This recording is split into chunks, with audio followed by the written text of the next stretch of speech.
Assalamualaikum warahmatullahi wabarakatuh. Perkenalkan, nama saya Egi Bintang Negara dengan NPM 1817051013 dari kelas A. Pada kesempatan kali ini saya akan menjawab soal-soal untuk ujian tengah semester mata kuliah Teori Informasi. Baiklah, langsung saja ya.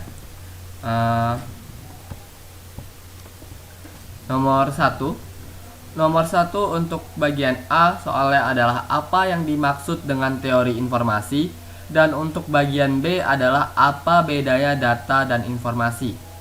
Langsung kita jawab satu-satu saja. Untuk yang bagian A, apa yang dimaksud dengan teori informasi? Teori informasi itu merupakan suatu disiplin ilmu dalam bidang matematika terapan yang berkaitan dengan kuantisasi data, sehingga data atau informasi itu dapat disimpan atau dikirim tanpa kesalahan atau error melalui kanal informasi. Nah, dan juga menggambarkan, teori informasi ini menggambarkan bagaimana ketidakpastian seharusnya dihitung, dimanipulasi, dan juga disajikan. Jadi itu ketidakpastian itu bisa dihitung, dimanipulasi, dan juga disajikan. Lalu apa bedanya untuk bagian B? Apa bedanya data dan informasi? Jadi untuk beda data dan informasi, data itu adalah fakta mentah yang belum diolah atau diproses sehingga tidak memiliki suatu makna khusus. Data bisa berupa angka, karakter, simbol, gambar, dan suara yang dapat dijadikan informasi. Sedangkan informasi itu adalah hasil pengolahan dari data sehingga telah memiliki makna tertentu dan bermakna untuk penerima informasi tersebut. Jadi simpelnya itu adalah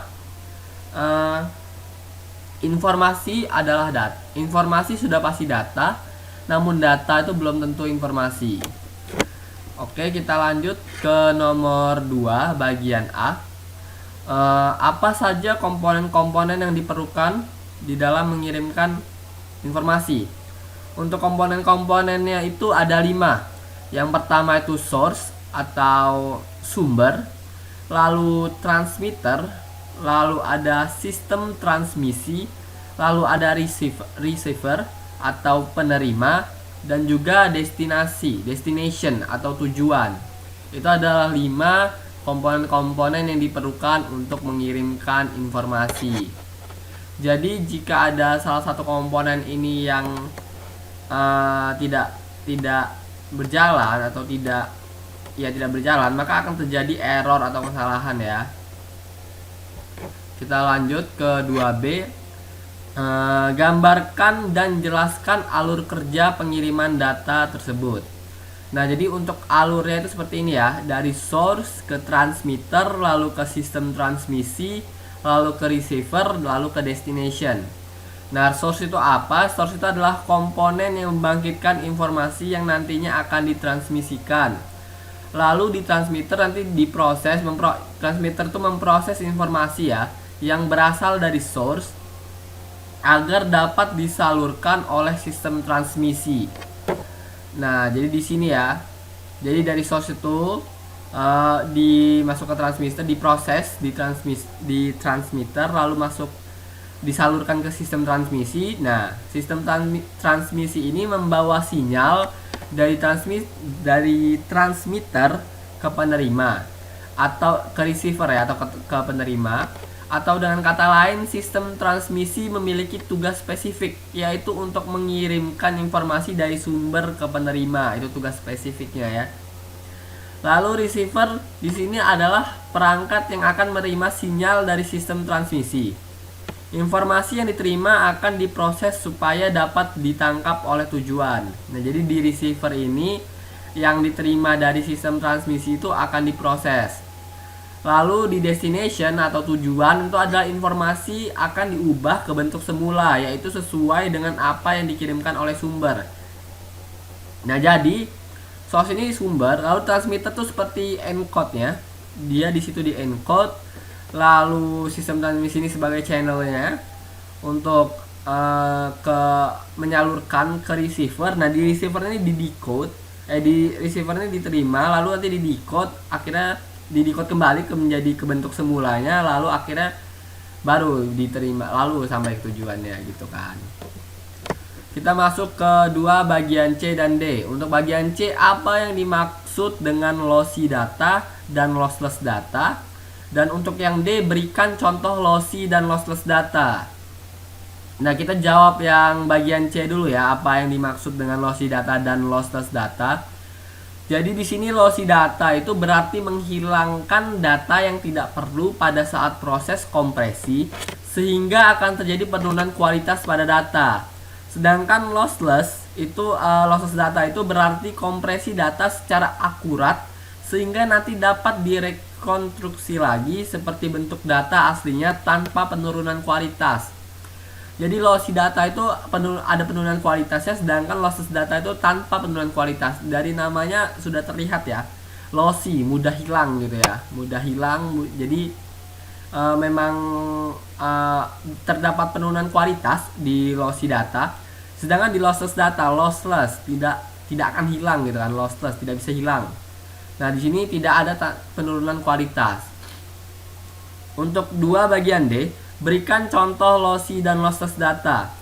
Yang pertama adalah contoh dari lossy ya. Jadi contoh dari lossy ini seperti format-format video dan audio seperti MP3, 4bis, Muspec, Attract,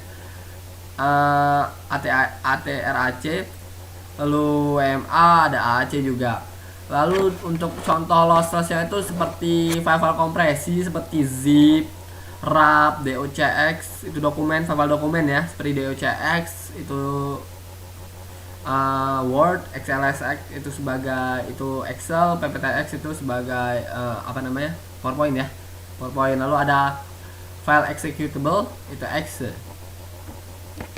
Kita masuk ke nomor 3.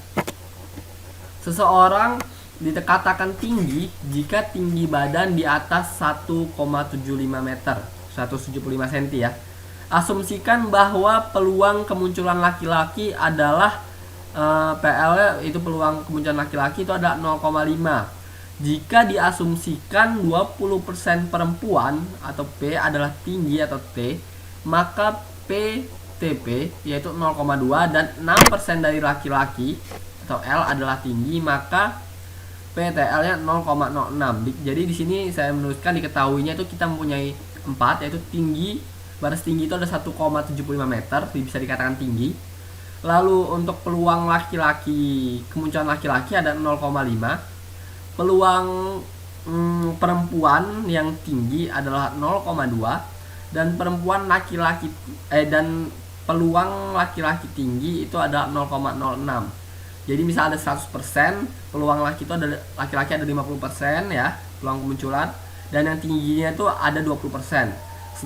Yang perempuan yang tingginya itu ada 6%. Dan untuk yang perempuan tuh kalau secara logika di sini karena yang laki-laki 50%, berarti yang perempuan 50% juga ya. Dan berarti yang perempuan yang tinggi itu ada 20%. Jadi 20% perempuan tinggi. Nah, kita langsung masuk ke bagian A-nya. 3 bagian A. Berapa peluang seseorang adalah tinggi dan seorang perempuan?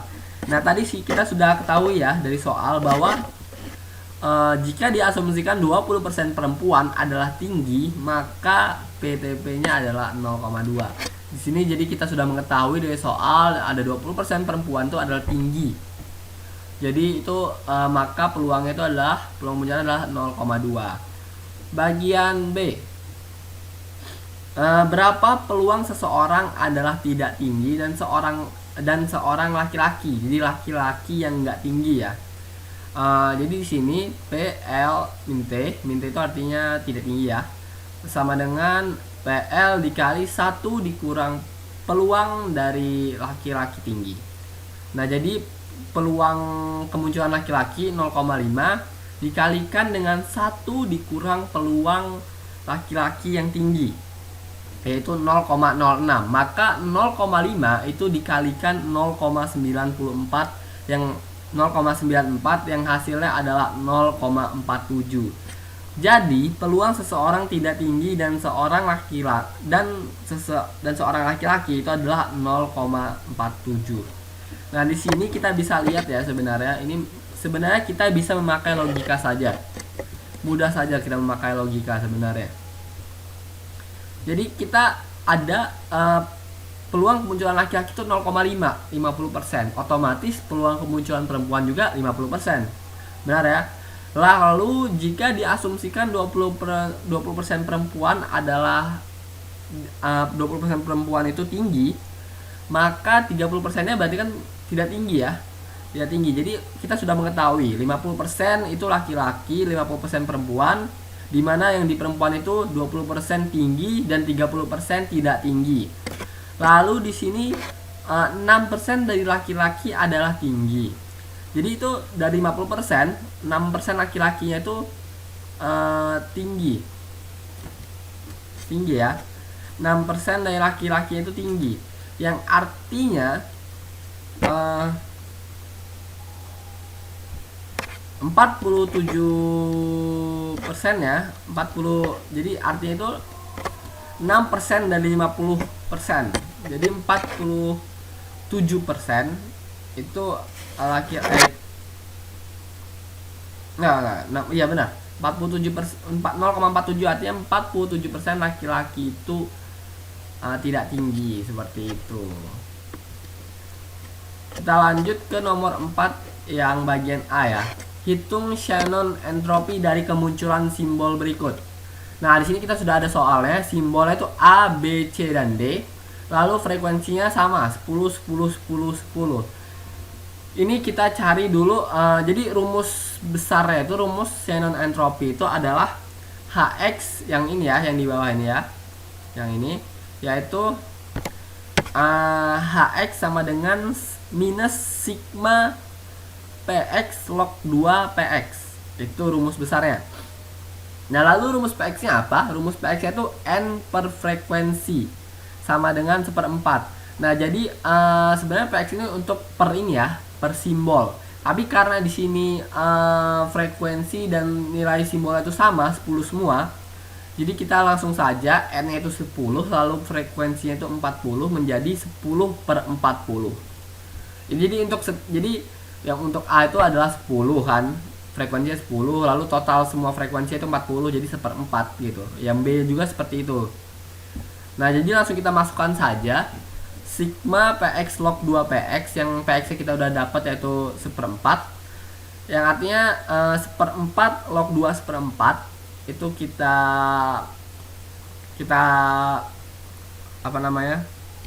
jumlahkan ya, kita operasikan yang hasilnya minus 0,5. Lalu sigma itu 4 ya, sigmanya itu 4, ada 4 karena ada 4 data sigma. Jadi min 0,5 dikali 4 itu yaitu min 2. Dan di awal tadi di rumus awal ada minusnya, yang artinya minus kali minus menjadi positif. Yang hasilnya adalah Shannon entropi dari kemunculan simbol berikut adalah 2 bit gitu, karena satuannya itu adalah bit ya. Lalu kita masuk ke 4 bagian B. Hitung Shannon entropi dari kemunculan simbol berikut. Sama rumusnya seperti tadi. Nah, tapi di sini ada perbedaan ya, yaitu di frekuensinya.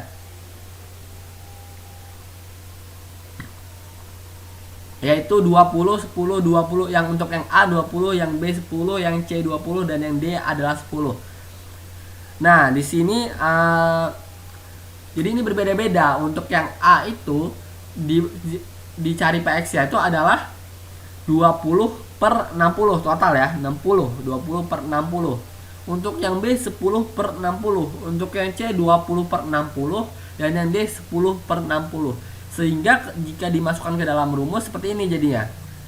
Nah, menjadi seperti ini ya. 1/3 log 2 1/3 itu untuk yang A, lalu 1/6 log 2 1/6 itu untuk yang B, ditambah 1/3 log 2 1/3 itu untuk yang C, dan 1/6 log 2 1/6 itu untuk yang D.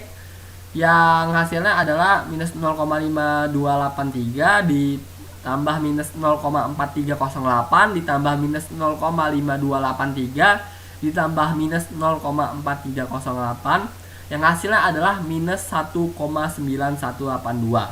Lalu karena diminuskan lagi menjadi positif, yang sehingga hasilnya adalah Shannon entropi dari kemunculan simbolnya adalah 1,9182. 0,9182 bit. Seperti itu. Lalu kita masuk ke 4 bagian C. Jelaskan apa makna perbedaan nilai Shannon entropi dari soal A dan B. Jadi ya, perbedaan nilai Shannon entropi pada soal 4A dan 4B dikarenakan perbedaan frekuensi kemunculan dari beberapa simbol yang berpengaruh kepada peluang simbol tersebut. Selain itu, jumlah total dari simbol yang muncul juga turut mempengaruhinya. Jadi seperti itu ya. Jadi frekuensi kemunculan itu sangat mempengaruhi ya, dan juga simbol itu total itu munculnya itu juga mempengaruhi. Jadi seperti PX-nya itu ya, di rumus PX-nya itu sangat mempengaruhi. Itu di rumus PX-nya itu sangat mempengaruhi sekali karena berbeda-beda gitu. Berbeda-beda, setiap simbol itu berbeda-beda PX-nya. Kecuali tadi seperti kasus seperti 4A yang sama semua. Lalu kita masuk ke 5 bagian A. Menggunakan Huffman code transformasikan pesan berikut. Sudah 1 bulan saya tidak ke kampus. Jadi kita akan mentransformasikan kalimat ini ya. Sudah 1 bulan saya tidak ke kampus per hurufnya. Nah, di sini saya sudah membuatnya. Jadi di simbol ada A. Jadi itu yang untuk simbol itu adalah karakter yang muncul di kalimat ini. Ada A, space sampai ke P dan titik gitu ya.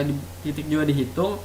Lalu frekuensinya kita hitung dari itu sebenarnya sudah saya urutkan dari yang paling banyak sampai yang paling sedikit. Yang paling banyak A dengan 7 sampai yang paling sedikit H sampai titik, yaitu ada 1, hanya ada 1 kemunculan. Nah, lalu setelah itu setelah kita buat simbol dan frekuensinya itu, lalu kita urutkan agar lebih mudah untuk menghitung atau membuat tree-nya. Kita buat Huffman tree-nya yang seperti ini. Huffman tree ya. Nah, untuk Huffman tree itu kita buat dari bawah ya. Bisa dilihat dari bawah. Titik PM E L I Y N L B dan H itu kita buat di bawahnya. Baru nanti naik ke atas 1 sama 1 P dan titik menjadi 2. Ini kan untuk proses kedua. Jadi untuk angka-angka ini ada prosesnya ya, bukan proses, maksudnya kan 1 sama 1 nih jadi 2. Nah, nanti itu 2 sama K karena frekuensi K itu ada 3. K sama 2 jadi nanti itu adalah menjadi 5. Nah, seperti itu. Seperti seterusnya 5 sama 4 jadi 9. Lalu 9 ini sama 13 yang A sama space ini kan 13 sama 9 jadi 22, seperti seterusnya. Nah, setelah itu karena kita sudah selesai membuat tree-nya, kita telusuri dari tree yang paling atas tuh untuk mendapatkan kodenya. Seperti A. A itu di sini kita telusuri dari 38 ke 22 itu 1 ya. Jadi 1, lalu 22 ke 13, 1 lagi. Lalu 1 lalu 1 ya. 1 ke A. 1 jadi 1 1 1 gitu. Sama seperti yang lain. Misalnya kita ambil yang banyak ya, misalnya mana itu? Yang agak berbeda-beda itu seperti B. Kita B ya. Nah, ini ya B ya, di samping H yang di bawah B. Nah, ini ya B. Saya tidak tahu, lihat tidak mouse-nya. Ini B. Nah, di sini jadi dari 38 ini 0, lalu ke sini ya 1 0 1, lalu ke sini 1, lalu ke sini 0, lalu ke 1, menjadikan 0 1 1 0 1 0 1 1 0 1, benar ya. Lalu kita masuk ke bagian B. Menggunakan Huffman tree di atas, Huffman tree ini transformasikan pesan berikut ya, yaitu hutan buatan. Sama per hurufnya HUTAN spasi BUATAN titik.